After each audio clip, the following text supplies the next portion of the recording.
Bonjour tout le monde et re-bienvenue à notre cours de marketing interentreprise, Business to Business Marketing. Je suis très excité de vous présenter ce cours de communication marketing parce que j'y amène vraiment des notions qui sont tout à fait au goût du jour. Ce sont les plus récentes tendances en communication marketing et je pense que vous trouverez que le chapitre aborde vraiment des éléments structurants de la communication marketing. On va y aborder des questions stratégiques et tactiques, mais on va vraiment regarder ça d'une vue d'ensemble pour se donner un cadre de référence, une certaine direction dans notre communication marketing et évidemment, comme je vous mentionnais, à la hauteur des attentes du benchmarking de l'année dans laquelle nous sommes en ce moment. Donc, j'aimerais commencer en vous essayant d'imaginer ceci. Deux entreprises vendent exactement le même produit, la même qualité, le même prix, même délai de livraison. L'un gagne 80% du marché, l'autre peine à survivre. Euh, Pourquoi? Ben, ce n'est pas le produit, ce n'est pas le prix et ce n'est même pas l'équipe de vente. C'est la façon dont elle communique la valeur. Alors, en B2C, donc en vente aux consommateurs, donc notre quotidien, évidemment, la communication marketing sert à capter l'attention des clics, des vues et des likes, hein? Mais en B2B, il s'agit de convaincre toute une organisation de vous faire confiance pour une décision qui peut coûter des millions et peut-être coûter le poste à la personne qui doit décider si cette personne se trompe. Donc, en B2B, vous ne vendez jamais à une seule personne. Vous vendez à un comptable, à des gens de finance qui voient du risque, à une équipe technique qui voit les failles. Vous vendez au département des achats qui veulent le plus bas, le prix le plus bas possible. La direction qui cherche un alignement stratégique et évidemment les utilisateurs finaux qui veulent simplement que le tout fonctionne comme il faut. Et chacun parle une langue différente. Donc, la communication marketing B2B, ce n'est pas euh, de parler plus, c'est de dire la bonne chose à la bonne personne ou encore au bon groupe de personnes au bon moment dans le processus d'achat. Alors, on évoque déjà ici des questions de l'entonnoir de communication marketing auxquelles on viendra durant le chapitre. Donc, en fin de compte, dans ce chapitre, on doit répondre à trois questions essentielles. À qui communique-t-on vraiment en B2B? Bien, un petit indice, c'est jamais à une personne. Quel type de message crée réellement de la confiance et réduit le risque? Et quels canaux et outils fonctionnent quand les décisions prennent des mois et non pas des secondes? Parce qu'en B2B, on ne gagne pas quand on impressionne, on gagne quand les gens sont assez en confiance pour dire ben, on avance. Alors, tant qu'à y être, on va s'inspirer de ça, ben, on va avancer aussi dans notre cours. Alors, si vous me permettez, je vais partager donc notre PowerPoint pour le cours d'aujourd'hui. Donc, voici. Donc, on va mettre ça en mode présentation. Et voilà. Et donc, on y va.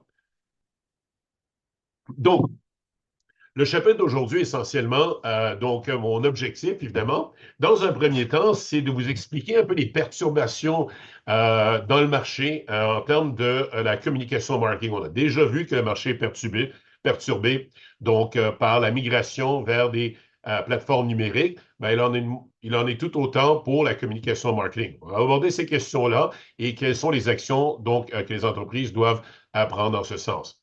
On va comparer une approche multicanale à l'approche omnicanale. On l'a déjà abordé dans la question dans le chapitre sur la distribution et la création de canaux donc de distribution, mais on va l'aborder ici en termes de communication marketing. Et évidemment, on va décrire l'entonnoir de communication B2B et donc évidemment et ses composantes.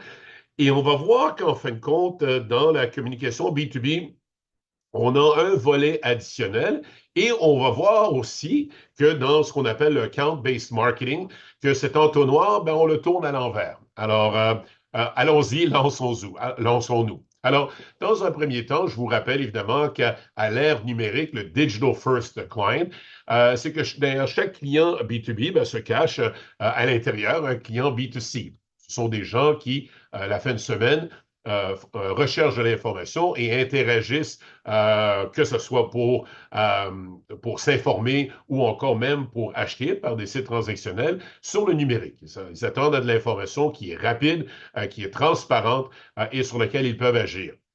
Ces acheteurs, donc que ce soit des milléniaux, que ce soit des gens un peu plus âgés ou que ce soit des gens un peu plus jeunes, mais tout particulièrement évidemment nos acheteurs, euh, pardon, passent évidemment un grand temps dans leur parcours B2B sur ces plateformes numériques, mais ne passent beaucoup et passent donc beaucoup moins de temps avec les représentants ou les commerciaux. Donc 70% de leurs décisions sont déjà faites avant même qu'on ait l'opportunité de présenter nos services. Pourquoi? On verra justement aujourd'hui dans la communication marketing qu'on peut se tailler une place dans 70, dans les gens qui sont retenus pour ce 70%, ce qu'on appelle un peu le top of mind. Et évidemment, on verra, comme on l'a déjà vu, que évidemment les acheteurs donc migrent sur une multitude de plateformes, ce qui oblige évidemment donc les entreprises à être présents sur ces plateformes autant au niveau informationnel que très souvent transactionnel. Par contre, évidemment, dans ce parcours de clients, on voit évidemment qu'avec les plateformes numériques et la vitesse avec laquelle l'information circule, c'est qu'il y a des perturbations. Et donc, ce que vous voyez ici dans votre PowerPoint, c'est que dans la colonne de gauche, vous voyez le processus décisionnel s'étale sur les deux prochaines slides. Donc, donc, que vous connaissez. Donc, à partir de déclenchement d'un problème ou la reconnaissance d'un problème, ou encore même dans le B2B, juste la recherche d'informations pour traiter d'un problème éventuel.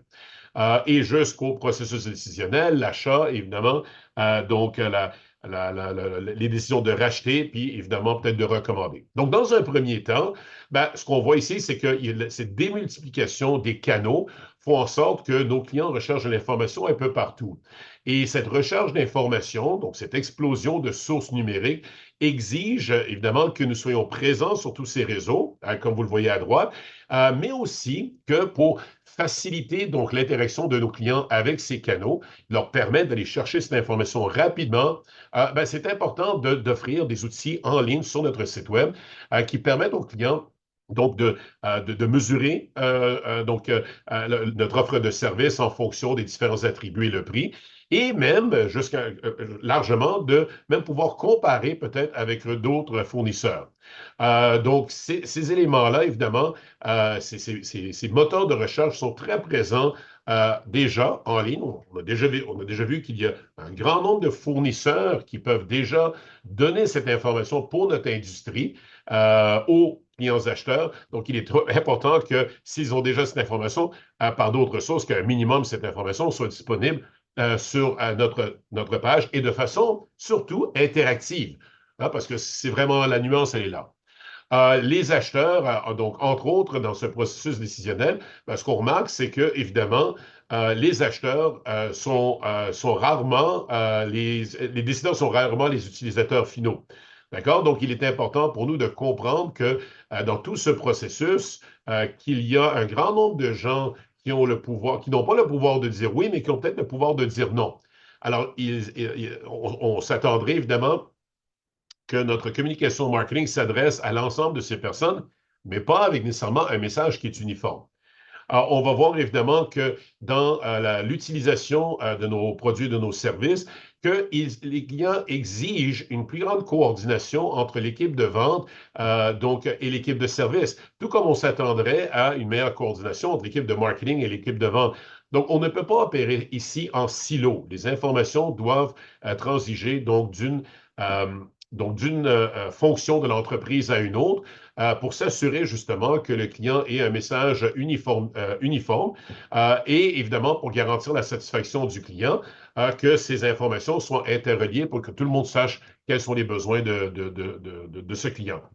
Et bien entendu, il y avait un temps où cette information, elle était beaucoup plus opaque. moins disponible. Et en ce sens, ben, les entreprises avaient une situation très avantageuse, c'est qu'ils possédaient une grande partie de l'information et que leurs clients étaient un peu dans le flou. Et dans cette circonstance-là, ben, ils voulaient pas prendre tant de chances d'aller vers un nouveau fournisseur.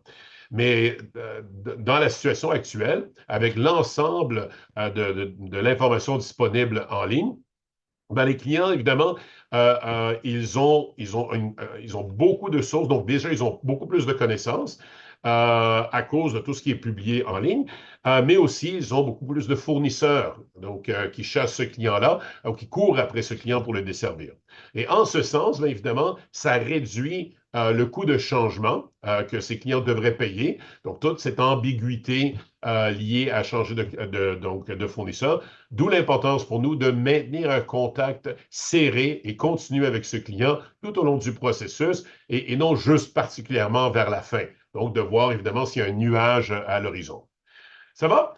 Donc, dans cet ordre d'idée, cette communication, comment peut-elle se faire par quelle structure? Ben, nous avons deux approches. L'approche multicanal présume que, donc, comme client-fournisseur, comme entreprise manufacturière ou comme une entreprise de service, essentiellement, vous véhiculez votre message sur plusieurs plateformes, que ce soit sur plusieurs réseaux sociaux ou encore sur votre site web, par courriel ou par d'autres sites ou d'autres sources d'informations en ligne ou non. Maintenant, il y a une certaine logique à avoir une approche multicanale où l'information que vous diffusez sur un canal n'est pas le même que sur un autre. Le segment du marché n'est peut-être pas tout à fait le même. Peut-être vous cherchez à développer un certain marché et donc l'information que vous devez donner sur ce réseau, donc que consomme ce segment du marché, cette information doit être distincte d'un autre canal. Donc, il y a des raisons stratégiques de le faire.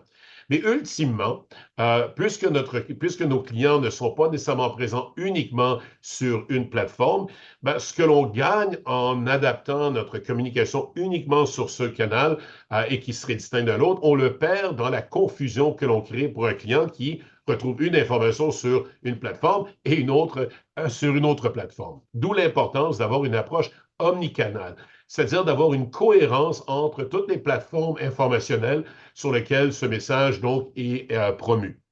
Donc, la grande distinction entre les deux. Donc, donne-nous un petit exemple ici.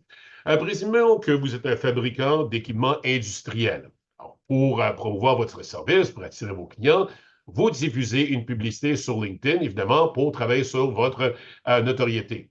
En diffusant, ben, vous proposez aux clients de télécharger du contenu marketing, donc un livre blanc, une étude de cas, donc une expérience vécue, que le client télécharge. On envoie ensuite un courriel, donc par notre système de gestion de la relation client, notre CRM en anglais. Et un de nos représentants commercial contacte le prospect. Alors, vous le voyez un peu dans la séquence ici visuelle. Donc, on a à gauche LinkedIn, on télécharge le white paper, donc on a notre courriel, il y a une vente et éventuellement une démonstration. Donc, jusqu'à là, tout semble correct. Le seul défi, c'est que tous ces canaux opèrent de façon indépendante l'une de l'autre. Ils opèrent essentiellement en silo, comme vous voyez ici, à gauche dans le PowerPoint. Maintenant, le problème, évidemment, c'est que votre représentant n'est pas au courant, n'a pas été informé ou n'a pas moyen d'accéder au contenu que le client a téléchargé, donc peut-être l'analyse de cas. Le courriel qu'on leur a envoyé n'a absolument aucun rapport avec justement donc le document qu'ils ont téléchargé ou même vis-à-vis donc un portrait qu'on aurait fait de ce client. Donc, ça, c'est quelque chose de plus générique, par exemple. Et le site web n'est pas personnalisé pour lorsque ce client accède. Donc, le client ne se reconnaît pas donc dans notre offre de service, notre proposition de valeur. Donc, évidemment, les canaux ici existent et performent, mais ne performent pas entre eux. Donc, ils ne communiquent pas entre eux et cette manque de cohérence diminue donc le taux de conversion, donc le taux de conversion, que ce soit donc dans le nombre de personnes qui vont ouvrir le courriel, le nombre de personnes qui vont recevoir l'appel, ou encore, évidemment, le nombre de gens qui vont acheter, parce que il y a cette friction, cette répétition, donc cette confusion essentiellement. Donc, quelle serait une meilleure approche à préconiser? Donc, ce serait la communication omnicanale. Alors, comme vous voyez ici, notre représentant, déjà, il était un peu plus content parce qu'il était informé. Alors, encore dans cette arborescence, le fabricant d'équipements industriels, donc, place une annonce sur LinkedIn, euh, toujours pour accroître sa notoriété. En fin de compte, on détermine, donc, est capable de tracer que le client est allé télécharger, donc, de l'information relativement au prix. Donc, ça déclenche dans LinkedIn une publicité personnalisée, donc pour ce client, et une série de emails qui sont conséquents avec la recherche d'informations. Le représentant est informé, évidemment, donc, tout le parcours de ce client et maintenant peut parler intelligemment des attributs déterminants pour le client.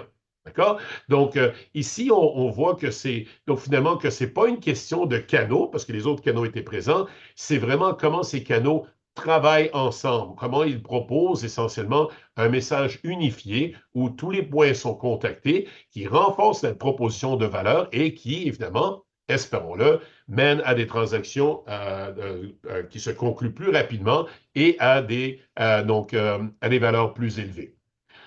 Donc, pour comparer les deux, finalement, donc vous avez une approche multicanale, plusieurs canaux, mais qui opèrent séparément. Donc, essentiellement, vous avez ce qu'on appelle un canal qui est présent partout, donc c'est-à-dire une approche qui est présente partout, mais euh, où elle n'a pas de mémoire, parce qu'elle ne connaît pas ce que les autres canaux font. Vous avez l'approche omnicanale où les canaux sont connectés par un message unifié, où on a juste une seule voix ou une seule conversation et offrant une continuité à travers tous les points de contact donc pour le client. Donc, lorsqu'on commence à parler justement du processus décisionnel, en fin de compte, dans la communication marketing, on va dire, qu'est-ce qu'on devrait dire et quand est-ce qu'on devrait le dire? Et évidemment, à qui devrait-on le dire aussi? Donc, ce sont les éléments qui vont animer les prochains PowerPoint. Donc, au cœur de la communication marketing en B2B, c'est de communiquer la valeur. Pas la valeur telle que vous la voyez, mais la valeur telle que le client le perçoit. Et les clients en B2B, donc, n'achètent pas des produits, ils achètent de la valeur. C'est quoi de la valeur? C'est une augmentation des revenus, une diminution des coûts, une augmentation de la performance, ou encore un chiffre d'affaires qui est plus élevé, des gains de productivité, et ainsi de suite. Et ce qui est vraiment intéressant, c'est qu'à partir du moment où vous êtes capable de communiquer cette valeur et de permettre au client de capturer cette valeur en diminuant ses coûts ou en augmentant donc ses revenus, le client, comme vous le voyez ici à droite dans votre PowerPoint, le client devient moins sensible au prix. Bien entendu, si la valeur, ultimement, qui est le bénéfice que les gens retiennent, moins ce qu'ils ont sacrifié, s'ils voient c'est qu'ils ont à sacrifier, donc ils sacrifient financièrement le coût, mais capturent en contrepartie des gains, tout cet équilibre fait en sorte que les clients, toutes choses étant égales par ailleurs, devraient être prêts à payer un peu plus cher. Parce que de toute façon, ils en sortent gagnants. Et je vais vous donner un exemple dans le PowerPoint suivant. Ça va? Donc, évidemment, quand on parle de la valeur, et vous le savez déjà, parce qu'on en a quand même parlé assez souvent, quand on parle de valeur en B2B, on parle de valeur d'usage et le coût total de possession. D'accord? Donc, la valeur d'usage, c'est la valeur économique de votre solution. OK? Combien au-delà vous êtes capable de me permettre des gains ou de réduire donc mes coûts. Et le coût total de possession, c'est tous les coûts associés à l'achat de cette pièce d'équipement sur le long terme. Donc, l'exemple en l'occurrence ici, et c'est l'exemple que vous proposez dans les PowerPoints qui suivent aussi, vous êtes une entreprise manufacturière, donc de café commercial. Donc, c'est des machines à café vendues donc à des cafés, pignon sur rue. Ça va? Donc, La question ici, c'est est-ce que vous êtes en mesure de conclure une entente avec un client, même quand votre prix est plus élevé, parce que ultimement, vous créez plus de valeur pour le client. Alors, donne-nous un exemple dans le PowerPoint qui suit. Option A, pardon, votre compétiteur offre une machine moins chère, largement moins chère, à 8 000 comme vous voyez ici à gauche dans le PowerPoint. Ça semble comme vraiment un bon deal. Par contre, vous voyez que la machine n'est pas idéale. Il y a des pannes, il y a des coûts de maintenance plus élevés, il y a une qualité qui est incohérente, donc ça affecte évidemment les clients, ce qu'on appelle le churn en anglais, donc évidemment la perte de clients qu'on doit remplacer continuellement avec tous les coûts d'acquisition donc qui s'y rattachent. Option B, ben, vous le devinez, ben, ça, c'est nous, ça, c'est vous. Là. OK? Donc, votre machine, elle est beaucoup plus chère. Et, donc, les représentants qui se limitent, ou les entreprises manufacturières, et tout particulièrement les gestionnaires de marketing qui se limitent à communiquer uniquement le prix, ben, vous savez que vous êtes dans une situation largement désavantageuse. À moins que vous compreniez la réalité de votre client. Et ça, c'est vraiment une notion de base dans la création de la valeur, c'est que pour comprendre ce qui crée de la valeur pour vos clients, vous devez comprendre ce qui crée des problèmes pour vos clients. Parce que la valeur, c'est ce qui résout les problèmes. Ça va? Donc, et je l'évoque ici dans le PowerPoint, un service qui est plus rapide. Donc, évidemment, on peut servir plus de clients. Tous ces cafés qui sont vendus au-delà donc de la machine A sont extrêmement profitables. Pourquoi? Ben, évidemment, pour l'entreprise, ben, ça ne leur coûte pas plus de cher de loyer, ça ne leur coûte pas plus cher d'employés. Ça va, donc, c'est des coûts variables associés peut-être à avoir donc la tasse de café, et évidemment le café lui-même. Mais donc, c'est des cafés qui sont très, très, très profitables lorsqu'elles viennent en surplus de ce que l'autre machine est capable de produire.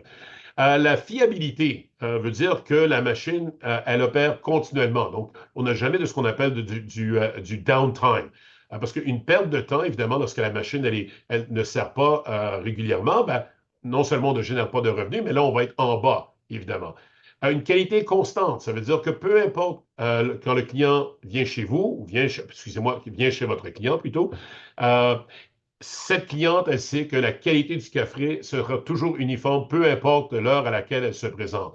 Et cette personne, évidemment, en se fidélisant, donc réduit votre coût d'acquisition de client. Donc, il y a un coût là que vous économisez, vous mettez ça dans votre poche à cause de l'option B. Et cette personne devient une ambassadrice de marque pour d'autres clients, ce qui réduit encore plus votre coût d'acquisition de clients, encore de l'argent que vous mettez dans votre poche. Alors, tous ces plus, vous devez les additionner ou encore les déduire du coût. Alors, pour faire la bonne comparaison. Évidemment, et si la machine elle est plus facile à utiliser, donc moins de coûts de formation, moins d'employés qui sont frustrés, des employés qui peut-être remettraient leur démission, et là, vous serez toujours en train d'engager des personnes avec tous les coûts associés, donc d'attirer des employés, de les former, et ainsi de suite. C'est de l'argent, hop, encore une fois de plus, que vous mettez dans votre poche. Alors, vous voyez dans le graphique, donc à droite, vous avez donc la solution a. Donc, tous les deux, évidemment, partent en bas de zéro parce que vous devez sortir de l'argent de c'est-à-dire vos clients doivent sortir de l'argent de leur poche.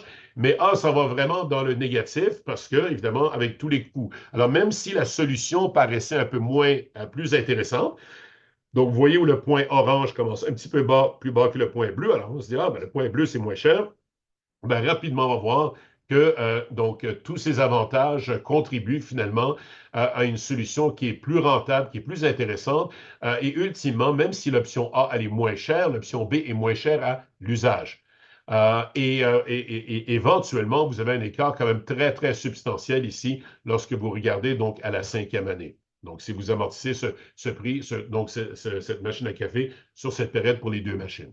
Alors, ce qu'on apprend ici, une fois de plus, c'est que l'approche de communication doit éviter de passer uniquement sur la question de prix, que vous n'allez pas pouvoir ignorer. La cliente veut définitivement connaître le prix, mais axer sur une approche de la valeur totale.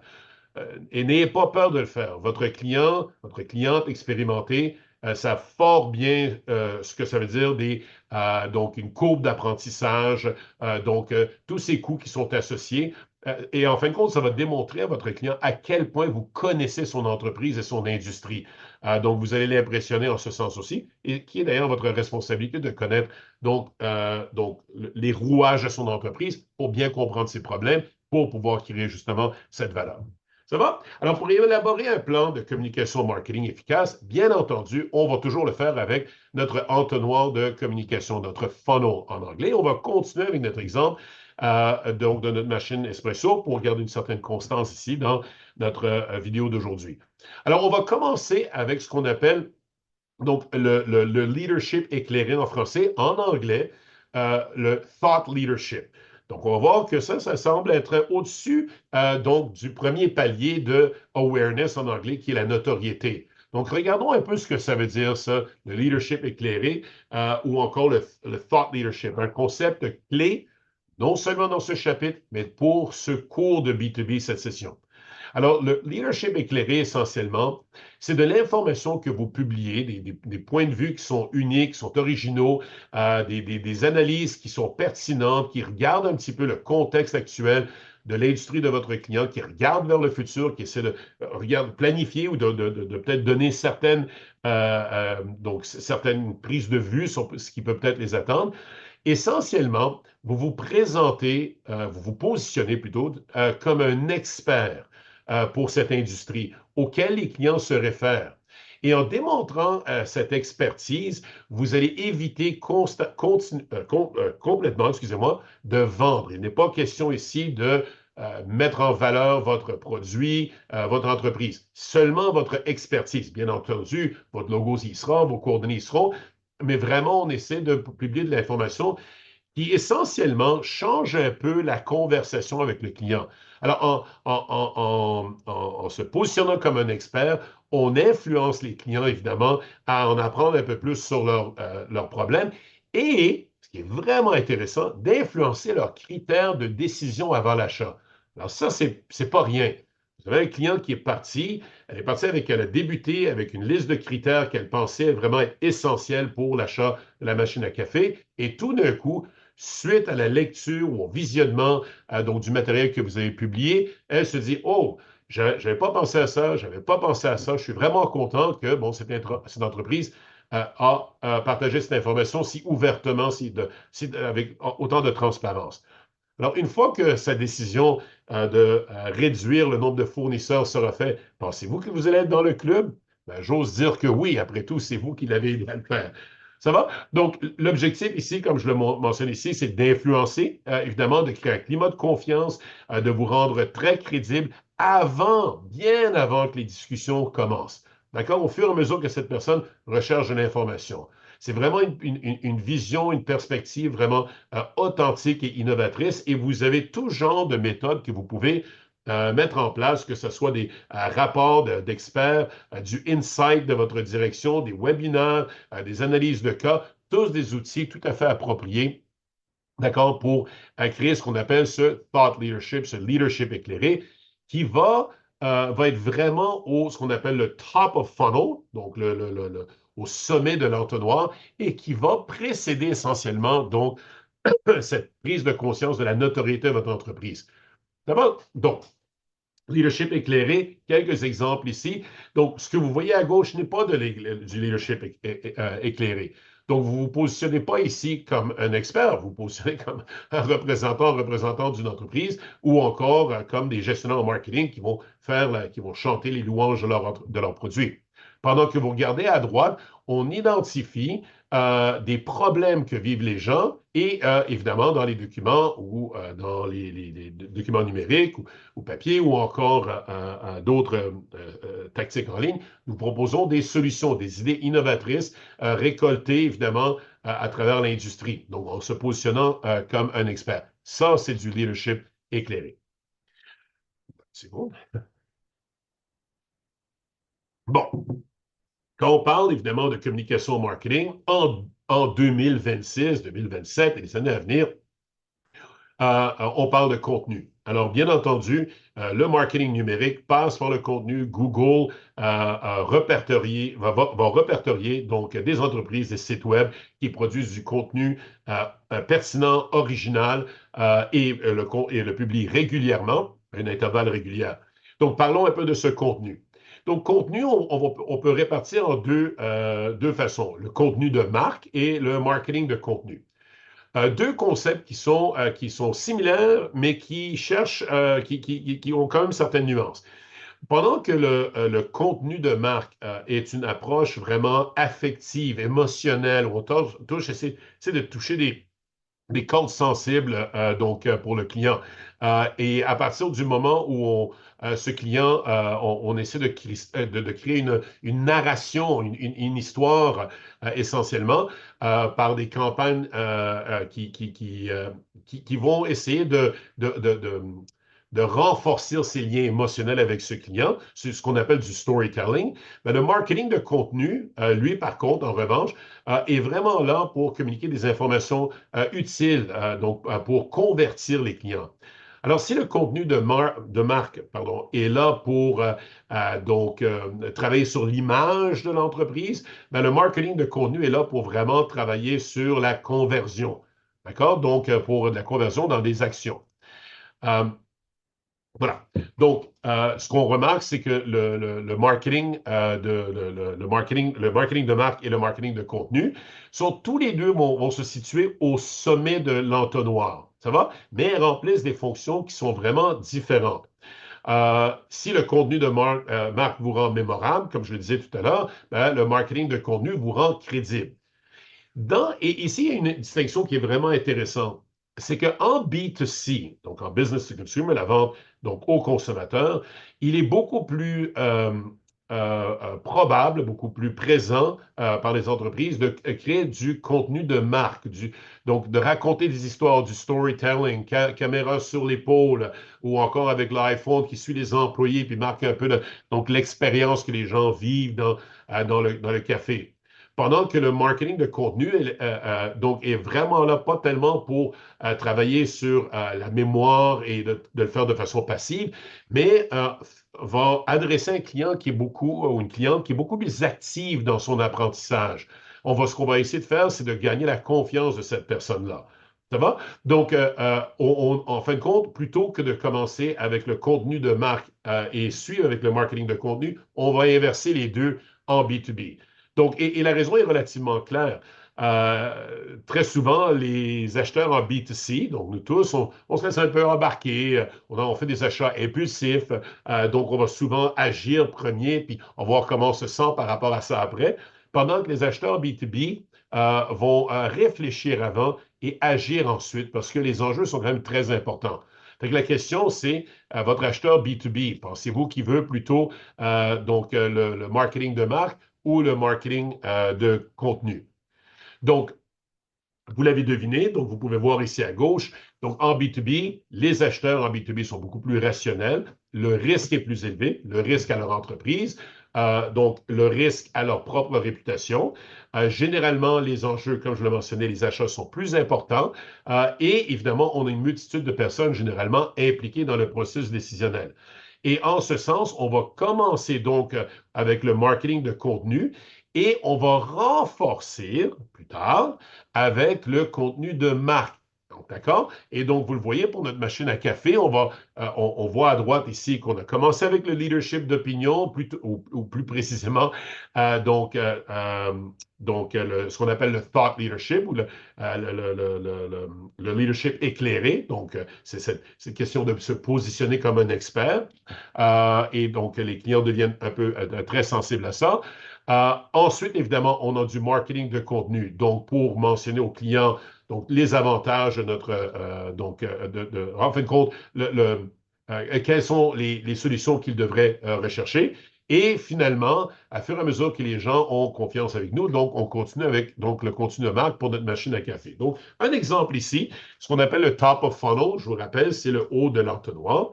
On va avoir une combinaison où le marketing de contenu va vraiment occuper une grande partie, voire même 80% au plus, qui est là pour, évidemment, que les gens perçoivent que les risques sont réduits et, évidemment, pour gagner leur confiance. Alors, vous avez des exemples ici. Par exemple, on pourrait avoir, donc, sur notre site Web, peut-être un calculateur qui permet aux clients de déterminer s'il est plus intéressant de louer à long terme ou encore d'acheter la machine, ou encore de leur montrer comment on peut éviter donc des grandes réparations avec de simples protocoles d'entretien. D'accord? Donc, on éduque le client, on réduit ses risques, on démontre les coûts d'opération donc de la machine, et évidemment, on justifie tout ça à toutes les parties prenantes. Et ce qui est vraiment intéressant ici, c'est que, en fait, moi, je vais revenir avec le brand, je vais y revenir dans un instant quand je parlerai de leadership éclairé. Donc, à fur et à mesure qu'on descend, je vous répète, dans l'entonnoir, on va aller plus vers ce qu'on appelle le branded content ou le contenu de marque.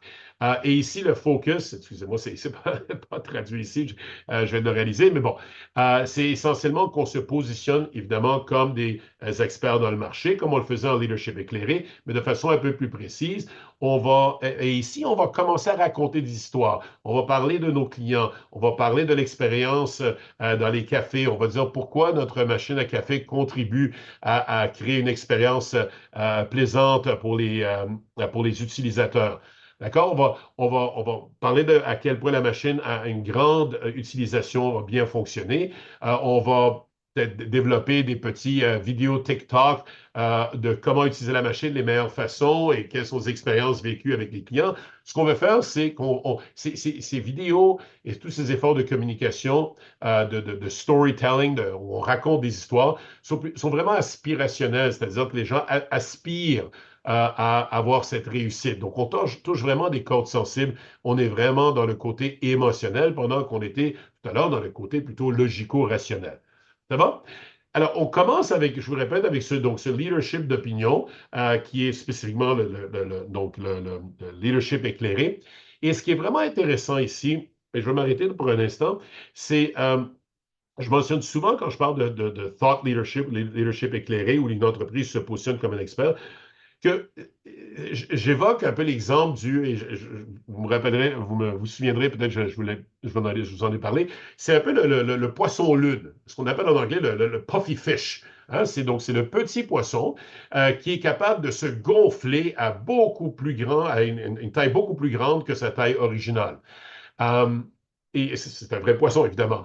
Euh, Dans l'exemple ici, en l'occurrence, c'est que les petites entreprises qui, normalement, ne feraient pas partie de l'ensemble évoqué du top of mind des entreprises lorsque viendra le temps de réduire à peut-être 2 ou 3 fournisseurs potentiels avec qui on va entreprendre une conversation, ben, ces petites entreprises, si elles sont capables de produire du contenu qui est original, qui est du contenu qui regardent vers l'avant, qui démontrent leur expertise, ben, ces entreprises peuvent se retrouver dans ce même groupe de select de fournisseurs qui sont parfois là depuis beaucoup plus longtemps qu'eux.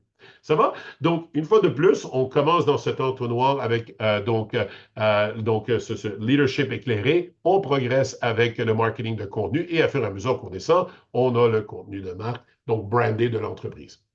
OK, donc dans cette phase de sensibilisation où on va parler plutôt de notoriété ici, donc sensibilisation ou de notoriété, c'est la même chose en l'occurrence ici, ben évidemment, ça vous le connaissez, pour chacune de ces étapes de l'entonnoir, ça vient de votre cours de marketing de base, vous allez savoir que il y a un objectif précis pour la notoriété, pour la considération, pour l'achat, pour le rachat et donc pour éventuellement donc développer des relations à long terme. Donc, en l'occurrence ici, dans la phase de la notoriété, ben, l'objectif, évidemment, c'est d'accroître la visibilité. D'accord? Donc, on va accroître la visibilité, évidemment, pour commencer donc à dire au client, ben, nous sommes là ici, même ce client que nous ne connaît pas encore, pour ouvrir la conversation, si l'on veut. Ça va?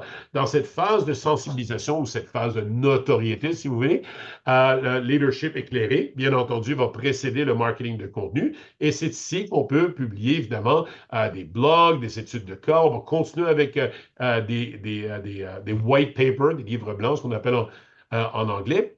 Mais ce qui est particulièrement intéressant, c'est que vous allez voir que le marketing de contenu, le content marketing, très, très présent ici en haut de l'entonnoir.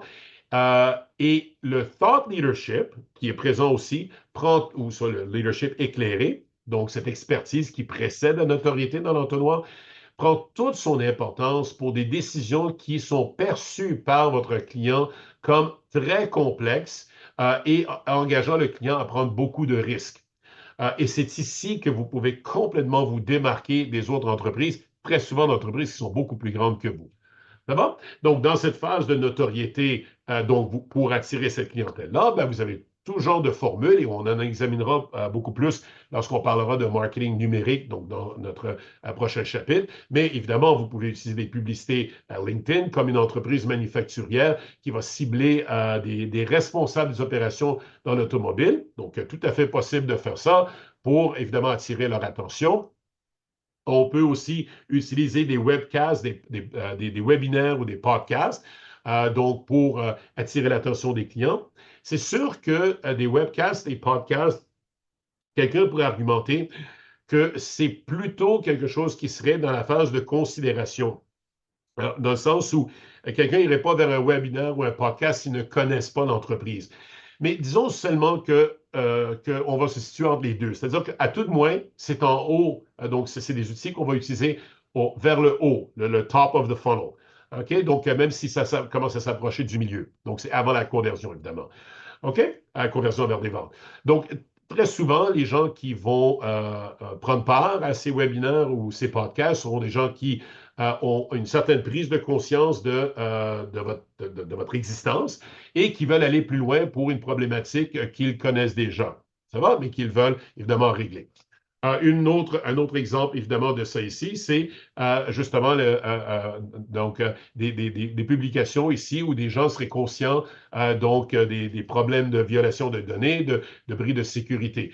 Donc, cette phase de réflexion qu'on appellera aussi la phase de considération, ça va, permet justement aux entreprises maintenant, nos clients, c'est à cette phase que les gens vont commencer à comparer les solutions. Donc, c'est des gens qui ont une notoriété, donc ce qu'on a appelé ici sensibilisation, on va appeler vraiment notoriété. Cette phase, et là, on est dans la deuxième phase, la phase de considération ou la phase de réflexion. Les gens commencent à se dire, ben, je connais l'entreprise, j'ai un certain intérêt, et là, ils commencent à comparer des solutions. Et ici, ça va être très important pour nous, donc de s'assurer que les clients puissent avoir des chiffres à l'appui. Alors là, ils vont regarder le retour sur investissement, les coûts totaux de possession. Ils vont comparer votre solution à d'autres. Donc, ces chiffres-là, ces preuves doivent être évidemment au rendez-vous pour présenter votre avantage concurrentiel.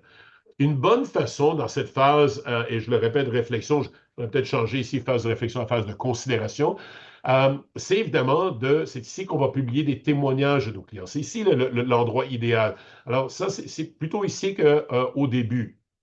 Et c'est ici que les gens vont s'informer un peu plus. Je me demande comment leurs autres clients ont vécu cette expérience.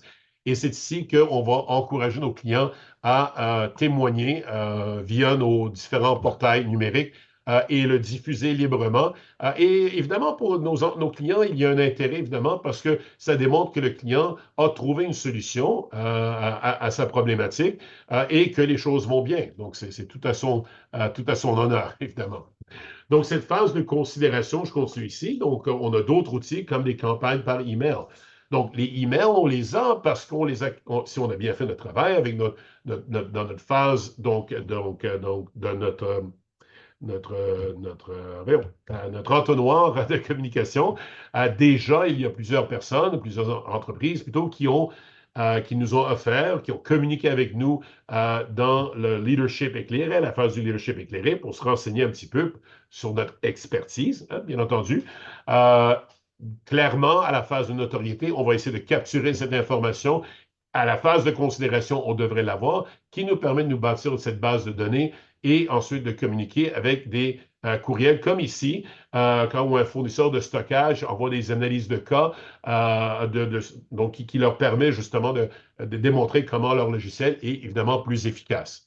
Ça va? Alors, on voit cette continuité, donc cet approfondissement de l'intérêt du prospect vers notre solution et de notre connaissance des besoins réels de ce client et donc de pouvoir de plus en plus personnaliser donc cette communication marketing. Cette phase de considération, une fois de plus, nous permet aussi, c'est à cette étape ici, que plusieurs clients vont décrocher. Alors, ils vont pas convertir dans un achat. Alors, ils sont venus voir, ils sont venus s'informer, ils ont participé à un webinaire, ils ont téléchargé nos documents, ils nous ont donné leur adresse courriel, on a partagé avec eux, puis là, ben, ça reste là. Alors, il ne faut pas perdre ces clients-là. On a déjà investi beaucoup d'argent. Alors, le remarketing permet de capturer ou à tout le moins de maintenir le contact avec ces clients-là ou à tout le moins notre image devant ces clients. Alors, ça se fait évidemment et évidemment, donc, il faut respecter ici la loi 25 sur la confidentialité des données, mais pour le moment encore, on a des cookies, on a d'autres façons donc de suivre à la trace donc le cheminement du client à travers plusieurs sites web. Et là, donc, quand il était venu sur notre site web, donc un cookie se dépose, une façon de tracer, et quand il s'en va sur les réseaux sociaux ou sur d'autres sites, ben, notre publicité apparaît. On a une deuxième ou une troisième chance de ramener le client vers l'entonnoir et de faire progresser plus profondément vers, évidemment, la phase de décision. Alors, c'est ici, évidemment, que on capitalise, c'est ici qu'on souhaite compléter toute cette relation avec les clients. Il va être très important ici que ce processus soit limpide, transparent, facile d'usage et amène le client, évidemment, à convertir vers une action, donc à agir. Donc, plusieurs façons de le faire. Donc, des essais gratuits, des programmes pilotes, comme je le mentionne ici, un essai gratuit pour un logiciel pendant 30 jours. Ici, ce qu'on cherche, c'est un engagement du client, de la cliente, des ventes. Alors, c'est ici que vraiment, on essaie de passer à la prochaine phase. OK? Et la phase de rétention, qui est la suivante, évidemment, nous permet donc, à partir du moment où on a converti ce client en achat, ben, on veut que ce client reste avec nous, bien entendu. Une façon de s'assurer que ce client continue à avoir la valeur de notre offre, c'est en proposant d'autres services ou produits connexes aux nôtres, donc d'avoir ces genres de ventes croisées pour ce client pour lui permettre justement de rajouter d'autres composantes à notre produit ou notre service. Et en ce faisant, on approfondit notre relation avec ce client qui devient plus dépendant sur nous, ce qui est tout à fait normal parce qu'on est les experts, mais qui permet aussi d'augmenter, vous voyez venir avec mes grands sabots, le coût de changement. Ça va? Cette phase de rétention, elle n'est pas là juste pour satisfaire quelque chose dans notre entonnoir. C'est qu'en s'assurant de cette rétention, on va diminuer notre coût d'acquisition de clients parce qu'on garde un client existant qui est moins cher que d'aller chercher un nouveau client. Mais en plus, on prépare déjà le terrain parce que nos concurrents, évidemment, vont solliciter ces clients-là. Donc, une façon de maintenir de ce client cette rétention, c'est évidemment en ayant un processus d'intégration vraiment très, très complet, ce qu'on appelle en anglais un onboarding. Donc, c'est que quand ce client-là achète notre service, c'est de s'assurer que ben, il ou elle n'est pas laissé dans le vide. Donc, on a un système d'accompagnement, que ce soit en personne, que ce soit virtuel, que ce soit des tutoriels vidéo ou d'autres documents donc statiques ou interactifs. Tout ça pour s'assurer que la cliente se sent prise en main, mais surtout que cette cliente se serve de notre service régulièrement. Alors, l'exemple en l'occurrence ici, c'est Synthesia, qui est un logiciel que vous connaissez peut-être, c'est un IA, qui permet donc de créer des avatars et que ces avatars parlent pour les entreprises plutôt que d'avoir des porte-paroles ou encore répondre au téléphone ou ainsi de suite. Bon, on peut facilement s'imaginer que aussi facile que l'entreprise présente l'utilisation du logiciel, on est vraiment dans un nouveau monde. Alors, l'accompagnement de ce client va être important.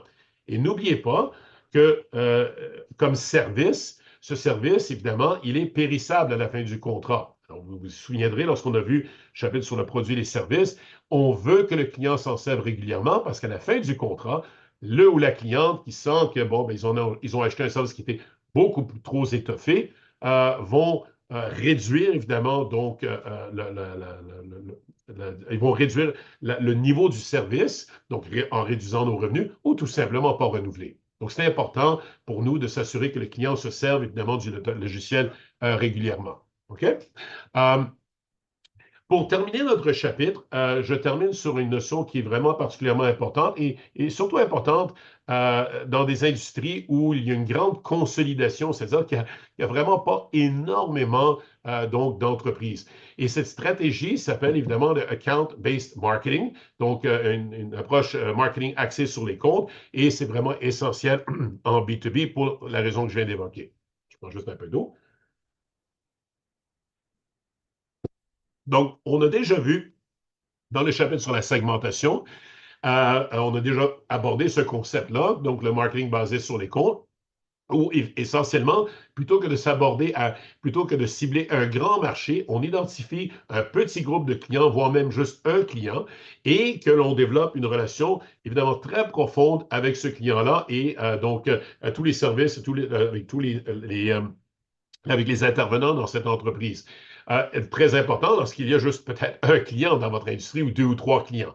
Donc, d'approfondir. Et ce qui est intéressant ici, et c'est ici que vous devrez remarquer à droite l'essentiel, c'est que cet entonnoir, il est retourné à 180 degrés. Alors, où on avait dans la méthode traditionnelle, où on gardait des clients, on avait un grand espace pour capturer beaucoup de clients. Ici, on va capturer juste un client puis approfondir. Donc, très présent, par exemple, dans l'aéronautique. Ça va? Alors, un compte spécifique à forte valeur ajoutée, une communication vraiment spécifiquement adaptée à cette clientèle-là, où on va cartographier le centre d'achat, c'est-à-dire on va identifier les parties prenantes, c'est-à-dire des gens qui ont la capacité clairement de dire non, clairement de dire oui aussi, et on va adapter notre communication marketing à chacun de ces parties prenantes, ces individus, ces groupes d'individus, en alignant évidemment ce que les gestionnaires en marketing, nous, on a créé comme matériel et ce que les vendeurs, évidemment, sont donnés justement pour promouvoir notre service. Et inversement, parce que les vendeurs vont revenir nous mentionner si ce qu'on a produit était d'intérêt, si c'était pertinent. Alors, comme je vous mentionnais, cet entonnoir, il est inversé. Et ce que l'on recherche ici, c'est en fin de compte des conversions plus élevées, évidemment avec des montants plus élevés aussi. Et on va commencer en identifiant les clients, élargir donc notre présence avec eux, engager les parties prenantes et espérer que ceux-ci vont promouvoir notre service. Donc, ce que je vais faire, c'est dans les derniers PowerPoint ici de notre vidéo, donc, je vous présente toutes ces étapes. Donc, voici, identifier donc les valeurs, les comptes à valeur ajoutée, élargir, donc identifier toutes les parties prenantes, engager, c'est-à-dire adapter votre approche à chacune de ces personnes, et on verra ce que ça veut dire dans un instant. Et ensuite, si tout va bien, espérer que ces mêmes personnes sont là pour devenir vos ambassadeurs de marque à l'intérieur de cette même entreprise. Alors, un exemple concret, c'est l'entreprise HubSpot que j'évoque souvent durant notre cours. Donc, HubSpot, un site absolument superbe. Je vous recommande toujours d'y aller parce qu'il y a une multitude d'informations pour aider à comprendre ce qu'est le marketing numérique. Bref, c'est une entreprise qui ultimement vend un logiciel de gestion de la clientèle, donc un CRM, Customer Relationship Management. Mais en amont de ça, se positionne vraiment comme un expert. C'est le thought leadership. Vous allez juste aller sur leur site web pour le réaliser immédiatement. Donc, HubSpot, mais ultimement, ce qu'ils vendent, c'est un logiciel de gestion de la relation client et ont une approche ABM, donc Account-Based Marketing, basé sur les comptes, donc pour l'entreprise Spotify, mais spécifiquement pour des clients marchands qui ont des ventes de plus d'1 million de dollars. Alors, ces clients sont souvent un peu mal organisés pour la gestion de la relation client, sont peut-être un peu moins bien informés, ne sont pas encore rendus au stade où ils peuvent engager des grandes entreprises pour gérer ça, on quand même largement dépassé donc l'utilisation de fichiers Excel pour garder le contact, donc garder un registre de toutes leurs transactions. Alors, vous voyez comment HubSpot, qui cible spécifiquement les petites et moyennes entreprises, c'est tout, comprend clairement les problèmes de leur clientèle et est même capable de, de, de, de, de reconnaître à quel volume d'achat cette problématique devient plus présente pour les clients. Donc, et c'est là qu'elle évidemment entre donc par la grande porte. Donc, elle diffuse des publicités LinkedIn qui sont spécifiquement ciblées pour les clients de Spotify ici. Donc, ce pas des publicités qui sont diffusées pour tout le monde et vous les voyez ici à droite. Ça va? Alors, ils font essentiellement du marketing de compte, pas juste de marché. Alors, une grande distinction ici. Deuxième étape, donc, élargir le socle aux parties prenantes. Alors, on voit ici que la directrice des affaires financières, l'équipe technique, l'approvisionnement, les utilisateurs finaux, tous ces gens-là ont un mot à dire dans cette décision ultime. dans le cas d'acheter un logiciel, d'acheter un produit. Ce qui est important pour nous, c'est d'obtenir le soutien de ces gens-là. On ne veut pas, évidemment, que ces gens-là se mettent dos à nous. Et pour ça, donc, évidemment, on va devoir développer une communication marketing qui est distincte. Et c'est ici qu'on va impliquer ou engager ces gens-là. Donc, on va cibler ces parties prenantes, on va adapter cette communication pour mettre de l'avant donc notre avantage concurrentiel, notre proposition de valeur telle qu'elle est vue par cet individu.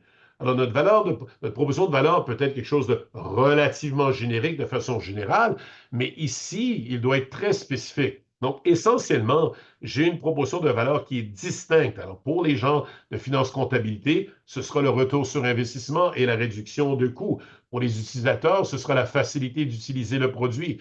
Pour les gens d'ingénierie, ce sera la capacité de remplacer facilement les pièces. Ça va? Donc, ce message doit être adapté à tous. Donc, un message ne peut pas satisfaire à toutes les parties prenantes ici. C'est le grand danger. D'accord? Mais si vous faites bien ça, ben là, vous allez avoir dans